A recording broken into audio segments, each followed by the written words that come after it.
Olá, alunos do 8º ano, sejam muito bem-vindos a mais uma aula de ciências. Eu sou a professora Andressa Primavera, de Ciências para o 8º ano. Vamos então ver qual é o nosso objeto de conhecimento da nossa aula de número 16. No objeto de conhecimento, diversidade do reino animal.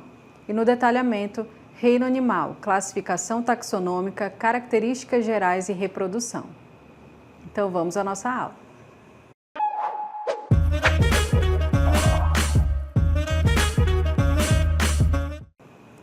Muito bem, nesta aula vamos começar a falar dos vertebrados.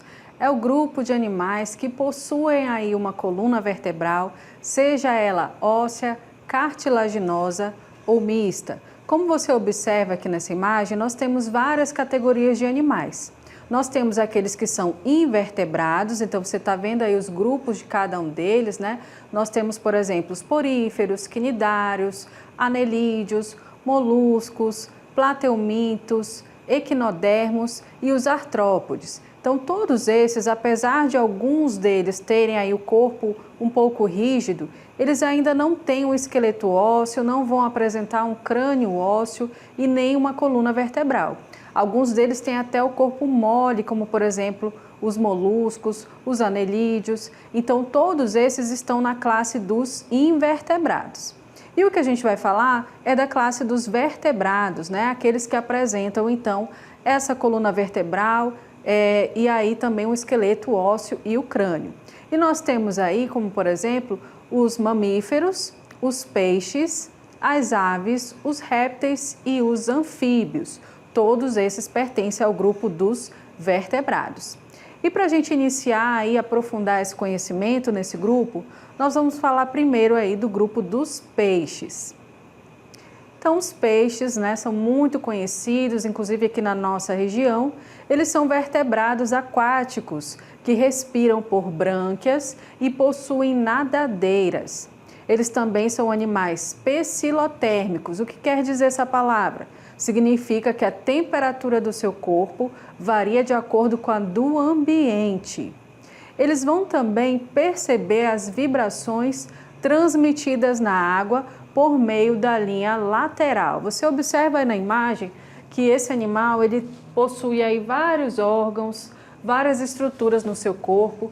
Primeiramente, ele vai ter aí um corpo alongado, né, com um formato hidrodinâmico que vai facilitar aí a sua natação, né? Então, ele é um peixe e é um animal adaptado à água. Ele vai possuir aí também as nadadeiras, algumas delas vão ser carnosas, outras vão ser espinhosas. Eles vão ter uma nadadeira caudal. O seu corpo vai ser coberto aí por escamas, né? Essas escamas vão proteger o seu corpo e na superfície do seu corpo ele também vai ter ali algum tipo de muco que facilita a sua locomoção dentro da água. Bom, a gente falou aí também da linha lateral. Essa linha lateral ajuda os peixes a perceberem o ambiente onde eles estão inseridos. Você já tentou pegar um peixe com a sua mão diretamente? Provavelmente você não conseguiu pegar porque eles percebem logo a vibração dentro da água e logo eles vão se afastar. Então, eles percebem através dessa linha lateral. Eles também possuem o esqueleto ósseo, como você observa aqui, né, na imagem. Nós temos aí a coluna vertebral desse animal. Eles vão ter brânquias, que é por onde eles realizam as trocas gasosas. Também vão ter aí coração, fígado, vesícula, vários órgãos internos, como o cérebro, por exemplo, que aí já faz parte do sistema nervoso, né, e sensorial desse animal. Então, ele tem vários órgãos, várias estruturas, um corpo mais complexo do que um tipo de animal que seja invertebrado. A gente vai ver ainda que eles têm, né, algumas outras características que são importantes a gente observar. Então, observe aí o quadro. Os peixes, eles possuem aí um coração com duas cavidades, então eles vão apresentar aí apenas um átrio e um ventrículo. Então, o coração dele vai bombear o sangue através do seu corpo, através dos seus vasos sanguíneos, né? Vai realizar as trocas gasosas aí com o ambiente e esse sangue, né, vai circular por dentro do seu corpo. A bexiga natatória ela é um órgão aí dos peixes, né? Nem todos possuem essa bexiga natatória, a gente vai ver mais adiante, mas ele é um órgão importante, né? É um órgão em forma de bolsa e preenchido por gás que permite a subida e a descida na água desse peixe. E ele tem aí um sistema nervoso formado por um encéfalo como órgão central, a linha lateral que é sensível a vibrações, né? Essa que a gente comentou também faz parte do seu sistema nervoso. E na sua excreção, ele produz aí amônia e vai excretar no meio ambiente, né, os produtos dessa excreta, ok? Então a gente viu, né, que eles têm várias características que são particulares aí dos peixes. E agora a gente vai observar, né, uma imagem que vai mostrar muito bem pra gente como é que esses peixes são por dentro, né? Então você visualiza aí um peixe dentro de um rio, né? E a gente vai ver a anatomia interna desse animal. Você observa aí que a pele dele é uma pele mucoide, ou seja, que produz muco, e escamosa porque tem as suas escamas. E aí você observa que ele tem várias nadadeiras, né, ou barbatanas, que são chamadas de dorsal, caudal, pélvica, entre outros. Bom, você vê que ele também possui o esqueleto, então é isso que diferencia esse animal dos invertebrados, né? O primeiro grupo aí que a gente está estudando, e esse grupo tem justamente os ossos, né? Vai possuir aí uma coluna vertebral, vai possuir um crânio, certo? Mas a gente vai ver que alguns peixes também não têm esse esqueleto exatamente ósseo, ele pode ter um esqueleto cartilaginoso, e ele vai ter aí por dentro, né, alguns órgãos internos. Então a gente observa aí que ele vai ter um cérebro que vai comandar o seu sistema nervoso, vai ter aí um coração, fígado, estômago, intestinos, ou seja, o seu sistema digestório aí completo. Ele vai possuir glândulas reprodutivas, vai ter aí também uma faringe e as brânquias, aonde ele realiza as trocas gasosas. E a gente observa aí esse órgão que é chamado de bexiga natatória. Como é que funciona a bexiga natatória nos peixes?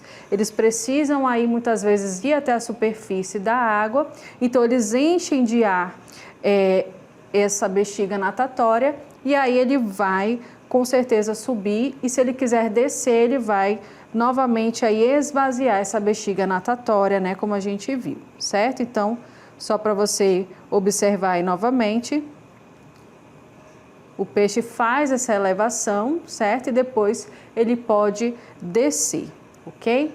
Então, essas são aí algumas características, né, dos órgãos internos desses animais que é importante a gente identificar, certo?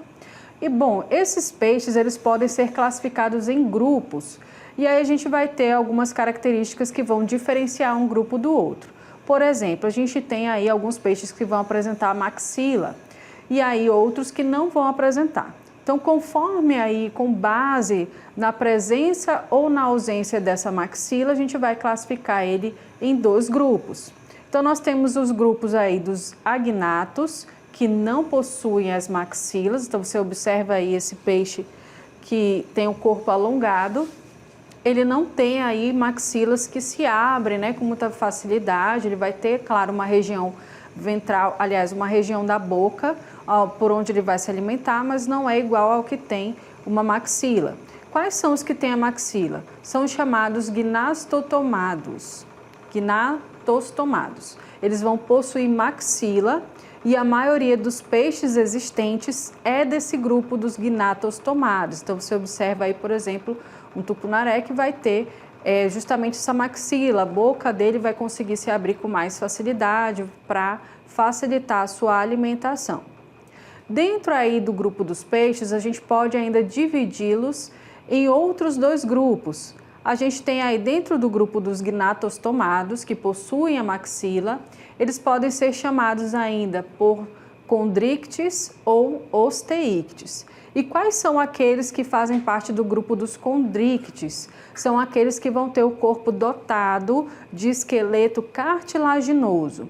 Então, quais são esses animais que têm o esqueleto cartilaginoso? Tubarões e arraias. Dificilmente você vai ver um esqueleto de um tubarão, por exemplo, de uma arraia numa praia, né? Até mesmo difícil encontrar o corpo desses animais mortos, porque essa cartilagem ela se decompõe com muito mais facilidade do que os ossos. Então é mais difícil a gente visualizar ali o corpo de um tubarão, por exemplo, em decomposição. Mas aí no caso do outro grupo, que é o grupo dos que são que tem, né, a sua estrutura óssea, como a gente estava vendo lá na imagem anterior. Então, a gente tem ainda o grupo dos osteíctes, que são os dotados de esqueleto ósseo. E aí, como exemplo, a gente tem o pirarucu, o tucunaré, entre outros, que vão ter, né, essa estrutura óssea, certo? Então, esses são pertencentes ao grupo dos osteíctes. E só para a gente analisar de forma melhor quais as diferenças, né, entre esses dois grupos, você observa aí na imagem que nós temos. O grupo dos condrictes, eles vão apresentar um esqueleto de cartilagem, enquanto o grupo dos osteíctes vai apresentar um esqueleto ósseo. Bom, com relação às brânquias, os condrictes não têm opérculo, enquanto os osteíctes têm opérculo. O que significa o opérculo? Aquela abertura que alguns peixes têm em cima das brânquias. Geralmente, quando a mãe vai lá na feira, abre aquele opérculo para ver se as brânquias estão vermelhinhas, porque isso indica que o peixe ele está fresco. Então, alguns peixes têm, é o caso dos osteíctes. A boca dos condrictes é na região ventral, como por exemplo do tubarão, das arraias, e dos osteíctes na região frontal. Na reprodução, os condrictes apresentam aí fecundação interna e os osteíctes apresentam fecundação externa, eles lançam as suas células reprodutivas no ambiente. O desenvolvimento dos condrictes é direto, dos osteíctes é indireto, eles passam aí por uma fase meio que larval que é chamada de alevinos. Dos condrictes eles vão ter escamas placoides, enquanto os osteíctes vão ter escamas dérmicas. Eles não possuem aqui os condrictes eles possuem cloaca, enquanto os osteíctes não possuem. A bexiga natatória também está ausente nos condrictes, enquanto os osteíctes possuem, e a excreção dos condrictes é a ureia e dos osteíctes é amônia. Então, você observa aí que tem várias diferenças entre a estrutura do corpo de cada um deles, né? Então, fica mais fácil assim a gente perceber que eles são diferentes, né? Então, a gente vai observar no ambiente deles, né? Outra particularidade. A gente tem alguns animais que vão viver num ambiente marinho de água salgada, né? Enquanto outros vão viver em um ambiente de água doce. Então, no caso aqui dos peixes que vão viver dentro de um oceano, por exemplo, dos mares, a gente tem como representantes os tubarões, as arraias e as quimeras, né? Que você está vendo aí dentro desse, digamos assim, aquário. Então, a maioria dos tubarões, ela vai ser predadora, né? Mas nem sempre eles são predadores ativos. É o exemplo aí do tubarão-baleia. Então, muitas vezes a gente acha que eles vão predar os seres humanos, né? Na verdade, a maioria das vezes acontece acidentes. Eles não têm, né, o homem como parte da sua alimentação. Já as arraias, elas têm o corpo achatado, né? E as nadadeiras peitorais um pouco mais expandidas, e elas passam a maior parte do tempo no fundo do mar, né? Ou no fundo do oceano, em lugares lodosos, apesar da gente ter espécies que também vivem na região dos rios. E as quimeras, que são outro representante desse grupo, elas diferem dos outros, né? Por conta que elas têm brânquias cobertas por um opérculo, mas elas ainda pertencem ao grupo dos condrictes.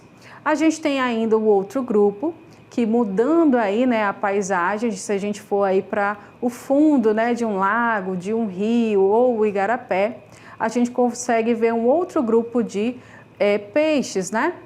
Então, você consegue aí perceber, por exemplo, pacu, pirarucu, tucunaré, são todos peixes aqui da nossa região. E esses peixes fazem parte aí dos osteíctes, que representam mais de 95% das espécies de peixes que vivem, né? Que são viventes. Eles têm aí a presença da bexiga natatória e aí vão ter também o opérculo, que protege a abertura das brânquias, no caso aí dos osteíctes. Eles são divididos em duas classes, são os actinopterídeos e os sarcopterídeos, né? Então, dentro desse grupo ainda temos dois subgrupos, né? Então a gente vai ver agora o grupo dos Sarcopterídeos. Esse grupo é um grupo de peixes com nadadeiras carnosas e com suporte ósseo. Apresentam como representantes os peixes pulmonados, também chamados de celacantos ou de pinóicos. Acredita-se que esse grupo é ancestral dos vertebrados terrestres. Então a gente tem como exemplo aí a piramboia, né? Um peixe que pertence a esse grupo dos Sarcopterídeos. E a gente vai ter aí o outro grupo, que é o de Actinopterídeos, que eles apresentam aí como característica principal as nadadeiras sustentadas por raios. São nadadeiras que a gente diz que são raiadas, certo? A maioria aí dos seus representantes, ela vai ser ovípara e as suas larvas aí são um pouco semelhantes aos adultos, são chamados de alevinos. Então, esse é o grupo dos Actinopterídeos, que realizam também a sua reprodução de maneira externa.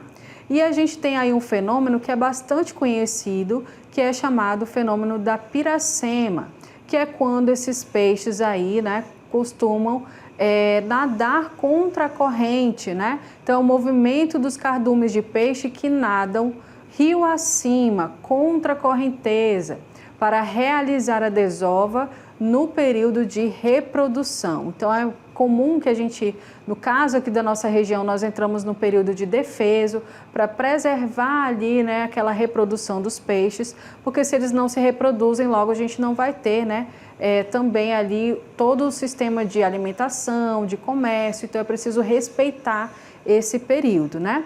E a gente vai ver que é interessante porque eles fazem um movimento contra o fluxo do rio, né? O que não parece assim muito lógico, mas você vai entender nessa animação. Observem aí que eles procuram ambientes, né, que sejam mais favoráveis para sua reprodução, onde tem alimentação e águas tranquilas. Então, geralmente, eles vão contra o rio, contra essa correnteza, né? E isso favorece aí para esses animais, inclusive, liberarem hormônios reprodutivos.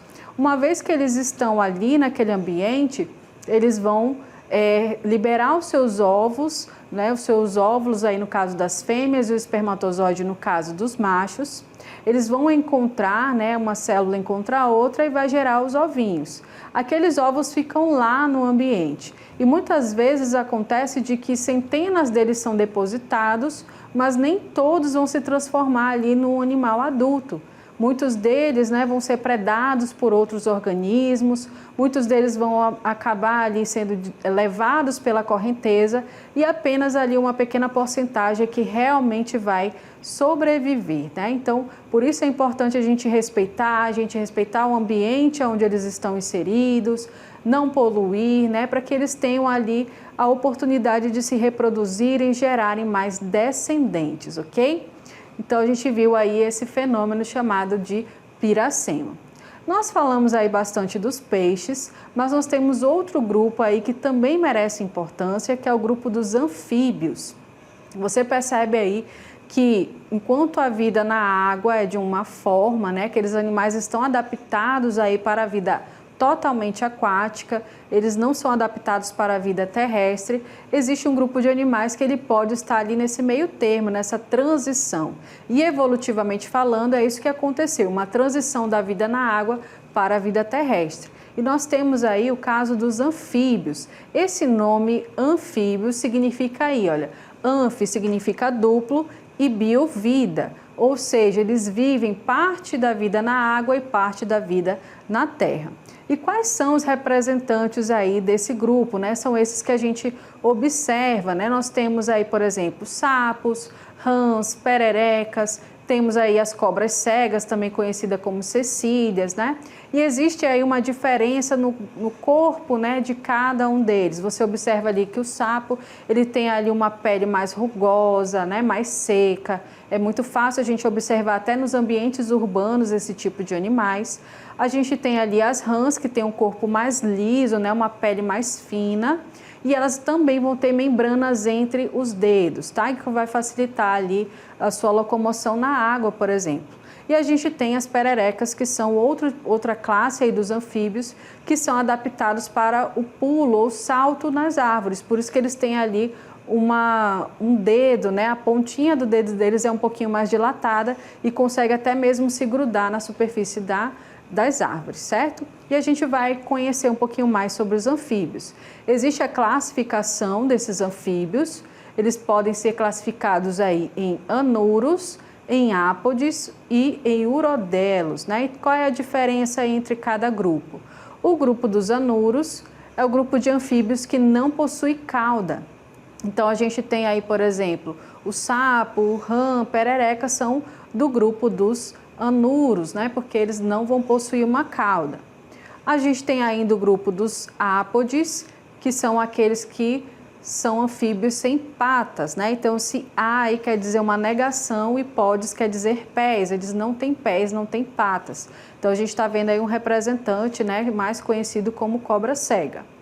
A gente tem ainda aí os urodelos, que são anfíbios com cauda na fase adulta, né? Então, a gente tem salamandras como, por exemplo, representantes desses urodelos.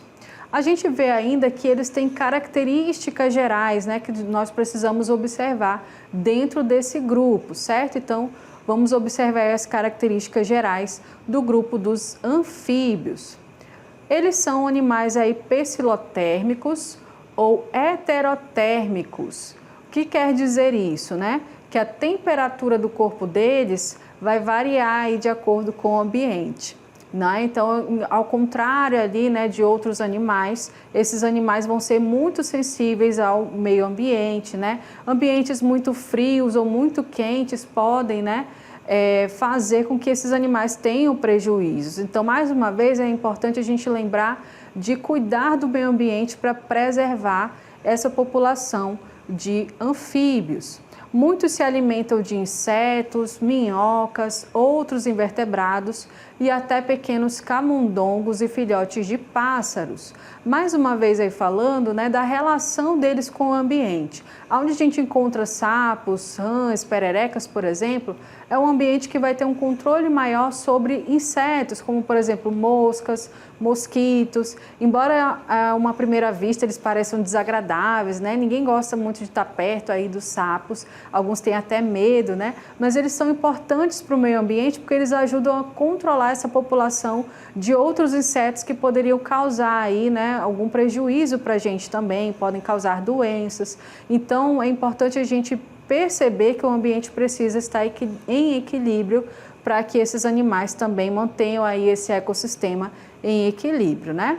E continuando aí a falar das características gerais desses animais, nós vemos aí que eles realizam as trocas gasosas por meio dos pulmões e da pele, né? Então, a pele deles é muito sensível, precisa estar úmida, né? Para que eles possam realizar essas trocas gasosas. Por isso que eles estão no ambiente aquático na maioria das vezes, né? Principalmente os sapos. Eles precisam estar em um ambiente que tenha essa umidade para que eles consigam realizar aí essas trocas gasosas através da pele, né? E aí eles também podem fazer essas trocas gasosas através dos pulmões, porque eles também têm os seus pulmões, né? Já na fase adulta, eles vão ter aí, né, essa pele e esse pulmão para realizar a troca, mas durante a fase de girino, eles vão ter aí a troca gasosa através das brânquias. Você já deve ter visto aí em certos ambientes os girinos, né, que são os filhotes desses sapos. Eles realizam as trocas gasosas através de brânquias, semelhante aí como no caso dos peixes, né? Mas só nessa fase da vida, né? Na fase larval. Depois que eles crescem, viram adultos, eles já não têm mais brânquias, né?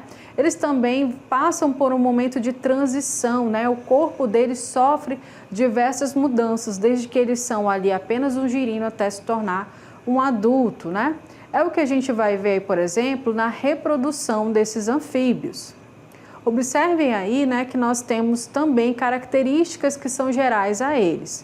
Eles vão apresentar aí um coração diferente do coração dos peixes, porque vai ter aí 3 cavidades. Ele vai ter aí 2 átrios e um ventrículo. O tubo digestório deles vai ser completo e a porção final é na cloaca, que é a região aí de saída, né, tanto das fezes como também de algumas células reprodutivas. Eles vão ter aí o sistema nervoso, que vai ter o encéfalo como órgão central, a excreção deles, né, vai ser amônia quando eles são girinos e nos adultos vai ser ureia. Então, sobre a reprodução desses animais, a gente vai ver aí uma animação que demonstra muito bem como que ela acontece, ok? Então, observem aí. O animal adulto, né, ele vai fazer a sua reprodução, certo? Nesse ambiente, vai depositar os ovos dele na água, né?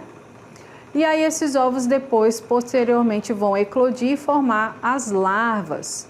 Essas larvas, por sua vez, elas vão aí dar como resultado os girinos, que você observa aí que eles possuem uma cauda e eles vão possuir as brânquias, mas nesse momento eles ainda não têm patas, né? Não têm pés.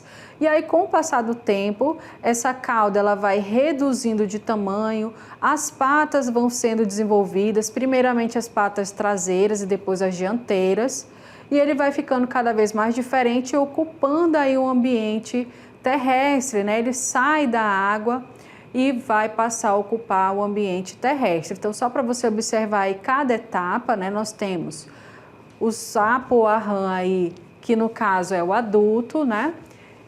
Existe aí a forma de reprodução dos sapos, que é quando o macho e a fêmea se abraçam, né? Realizam aí o famoso amplexo, né? Que é um abraço onde eles vão fazer a reprodução, vão liberar aí os ovos na água.